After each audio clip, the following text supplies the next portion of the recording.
नमस्कार, न्यूज मंच देख रहे हैं आप और मैं हूं विशाल वैभव। तमाम कयासों के बीच जो है झारखंड से बड़ी खबर आ रही है। सीट बंटवारा जो है एनडीए का वो फाइनल हो गया है और घोषणा जो है सीटों का कर दिया गया है।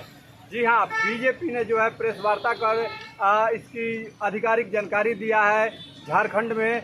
और जो है इस प्रेस वार्ता के दौरान बीजेपी, आजसू और जेडीयू, एलजेपी सभी दल के जो है नेता वहां पर मौजूद थे। जहां बीजेपी के वरिष्ठ नेता और चुनाव प्रभारी शिवराज सिंह चौहान, हेमंत बिस्वा शर्मा, तमाम लोग जो है मौजूद थे। और सीटों का बंटवारा जो है हो गया है, ये एक बड़ी खबर है झारखंड से।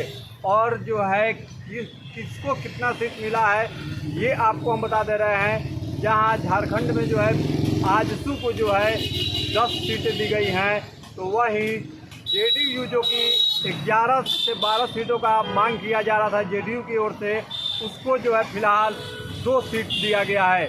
जमशेदपुर के साथ जो है 2 सीट दिया गया है, जबकि लोक जनशक्ति पार्टी रामविलास को जो है चतरा के साथ 1 सीट दिया गया है। तो बाकी जो सारी सीट है उसमें 1 सीट कोई और अगर सहयोगी गठबंधन आते हैं तो उनको दिया जाएगा।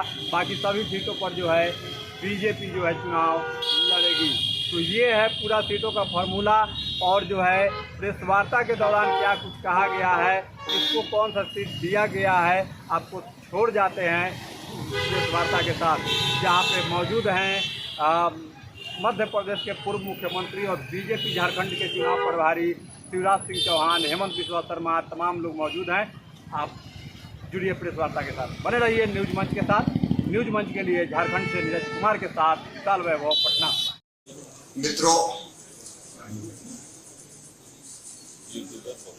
भारत के यशस्वी प्रधानमंत्री श्रीमान नरेंद्र मोदी जी के नेतृत्व में देश में एनडीए की सरकार है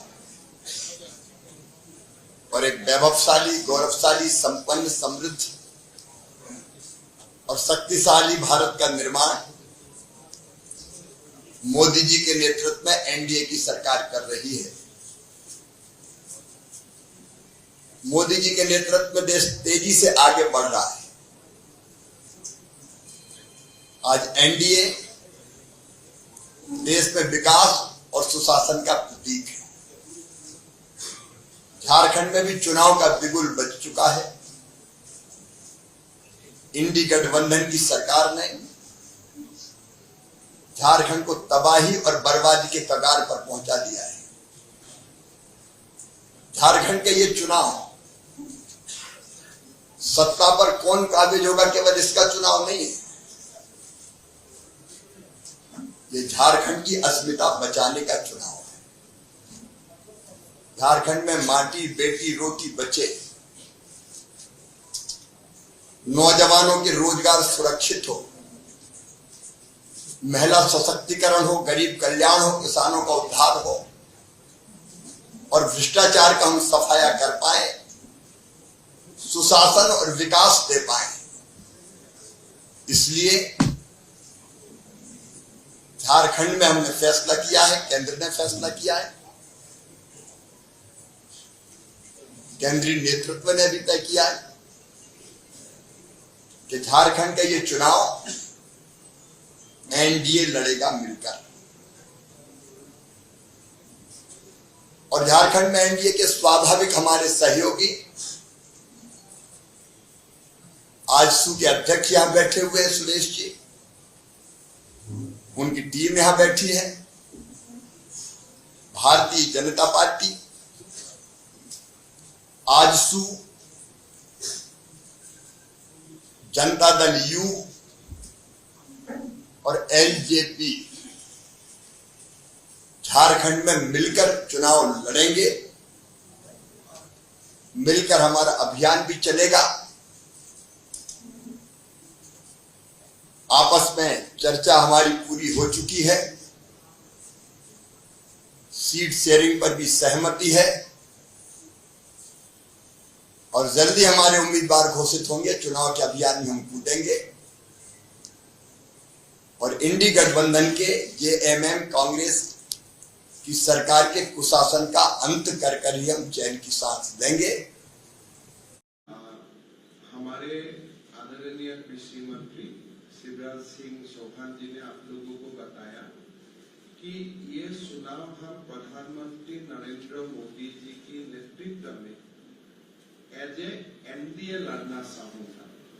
और शिवराज सिंह चौहान जी ने आपको ये भी बताया कि झारखंड में हमारा जो एनडीए है उनका एक प्रमुख घटक दल है आशु पार्टी, जनता दल यू, लोक जनशक्ति पार्टी। और उस दृष्टिकोण से ये चुनाव हम लोग बीजेपी और ये तीनों पार्टी मिलकर लड़ना चाहूंगा। सीट का चर्चा चल रहा है, आगे भी कुछ चर्चा चलेगा। ऐसा नहीं है कि आज मैं जो बताने जा रहा हूँ वही एकदम फाइनल है। कभी कभी परिस्थितियों को देखते हुए नामांकन का समय अभी भी है, कुछ सामान्य परिवर्तन इधर उधर हो भी सकता है और होना भी कभी स्वाभाविक होते हैं। लेकिन जो फिलहाल जहां तक हम पहुंचा हूं वहां तक का बात मैं आप लोगों का सामने रखना चाहता हूं। पहले हम आशु को अभी तक जो हमारा डिस्कशन हुआ, ये 10 सीट में आशु लड़ने जा रहा है, जिसका नाम मैं आपको बोलना चाहूंगा। एक पहला सीट होगा सिल्ली, जहां से आशु लड़ेगा। रामगढ़ आशु लड़ेगा। गोमिया आशु लड़ेगा। ईसागढ़ आशु लड़ेगा। मांडू आशु लड़ेगा। जुगसलाई आशु लड़ेगा। डुमरी आशु लड़ेगा। पाकुड़ आशु लड़ेगा। लोहारदगा आशु लड़ेगा। मनोहरपुर आशु लड़ेगा। सो अभी तक जो हमारा चर्चा हुए इस हिसाब से ये 10 सीट आशु लड़ेगा और हम लोगों को अपेक्षा भी होगा कि आशु अपना उम्मीदवार ये 10 सीट में घोषित करे। जनता दल यू का साथ अभी तक का जो हमारा चर्चा हुआ है वो चर्चा का अनुसार जमशेदपुर वेस्ट और तमार जनता दल यू लड़ेगा। ये 2 सीट जनता दल यू लड़ेगा और हम निश्चित है कि जनता दल यू भी अपना पार्टी का नाम घोषित करेगा। लोक जनशक्ति पार्टी एक सीट में चुनाव लड़ेगा, वो होगा 17 से लोक जनशक्ति पार्टी चुनाव लड़ेगा। 17 थोड़ा मेरा हिंदी कच्चा है तो मैं आप लोगों को पहले बता, वो आसाम की टोन भी है वो। हाँ, तो वो सीट से लोक जनशक्ति पार्टी लड़ेगा और बाकी सीट में 1-2 सीट का एक भी सीट छोड़ के बाकी सीट में स्वाभाविक है भारतीय जनता पार्टी लड़ेगा। यही सीट का एक मोटा मोटी जो डिस्ट्रीब्यूशन है, जनता दल यू 2, लोक जनशक्ति पार्टी 1, आशु 10 और बाकी सीट ऐसा नहीं है कि बीजेपी ही लड़ेगा, कहीं कुछ चर्चा में 1-2 इधर उधर हो सकता है, पर मूलतः यही पिक्चर है जो मैं आपको बताने के लिए हमने आप लोगों को निमंत्रण किया था।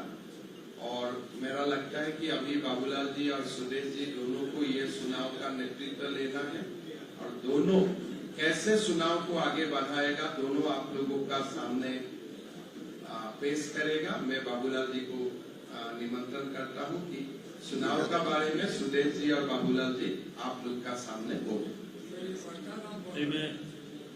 अब बड़का गांव बीजेपी लड़ेगा।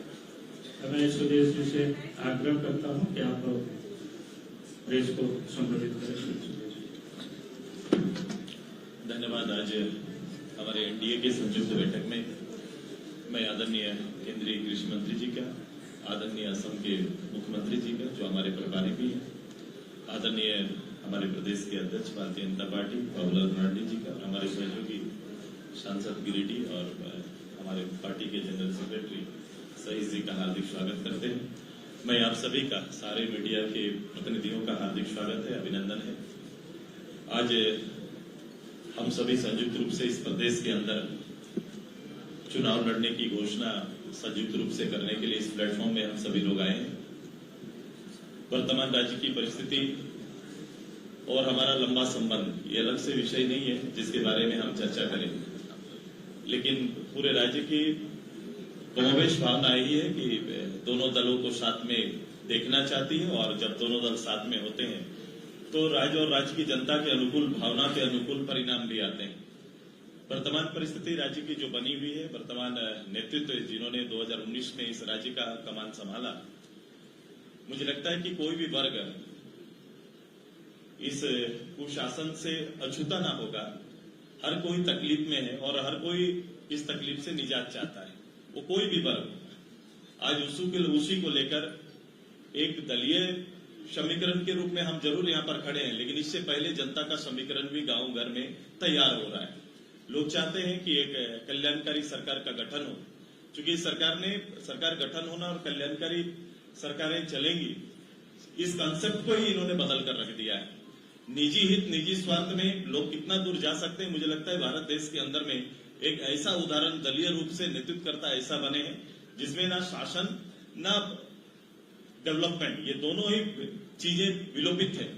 अब उससे आगे इस राज्य की संभावनाओं पर विश्व देश पूरा चर्चा करता है। अब उसी को फिर से एक जवाबदेही के रूप में, एक पॉलिटिकल जवाबदेही के रूप में हम सब मिलके लोगों के बीच एक नया जनादेश के साथ आने की तैयारी हमारी है। जन आशीर्वाद हम सबको लेना है। हम संयुक्त रूप से चुनाव में जाएंगे, एक दूसरे का सम्मान करते हुए हम जाएंगे, और सबसे बड़ा सम्मान यहाँ की जनता का हमारा रहेगा। चाहे कोई भी विषय हो, रीजनल सब्जेक्ट हो, नेशनल सब्जेक्ट हो, दोनों हम साथ में लेके चलेंगे। मैं रीजनल दल के नाते कई रीजनल सब्जेक्ट हमारे साथ हैं। मैं झारखंड आंदोलन से लेकर यहाँ तक राज्य के गठन होने और उसके मूल्यों का सुरक्षा, ये हमारी प्राथमिकता है। राज्य की तरक्की के पैमाने पर राज्य को खड़ा करना, ये हमारी प्राथमिकता है, और हम लोग मिलकर इसको करेंगे। आदरणीय प्रधानमंत्री जी के आशीर्वाद और उनके नेतृत्व पर हम आगे बढ़ेंगे, यही हमारा संकल्प है। मैं जो चीजें अभी सामने आदरणीय मुख्यमंत्री जी ने बताया सीट शेयरिंग को लेकर, जो सीट शेयरिंग का संख्या उन्होंने बताया, और कुछ सीट शेयरिंग के लेकर कुछ सीटों पर चर्चा चल रही है, ये भी उन्होंने बताया है। हम लोग जो भी करेंगे आपके सामने रहेगा और हम लोग मिलकर करेंगे। बेसिकली है कि राज्य की भावनाओं के साथ इस राज्य में एक बड़ी जीत एनडीए का हो, यही तैयारी हमारी है। धन्यवाद। बता देंगे। चलिए, बहुत बहुत धन्यवाद। अभी आप सबके बीच में बता ही दिया, सब कुछ आ गया, तो विषय बचा हुआ नहीं। मैं इतना ही सिर्फ कहूंगा कि झारखंड में जो इन 5 वर्षों में झारखंड की जनता ने जो झेला है, चाहे वो किसान हो, महिलाएं हो, नौजवान हो, यदि